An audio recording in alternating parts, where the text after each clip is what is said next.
పులిజూడు సిగమెత్తి దూకింది నాడు 60 ఏళ్ల గోస అరికట్ట గదిలి సావుకు ఎదురురికినాడు చెంగు సైరనూది జనమును పోగేసి దండోర మోగించినాడు నిప్పుల ఉప్పెన రగిలించి నేలన ఢిల్లీని కదిలించినాడు త్యాగాల తవ్వలన పదవుల్ని దారవాసి బతుకుల్ని బాగుజయ్యా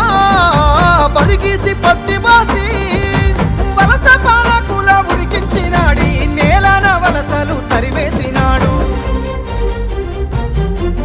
నినుగన్న తల్లికి దండాలయ్యా కలువకుంట్రమా సెందురయ్యా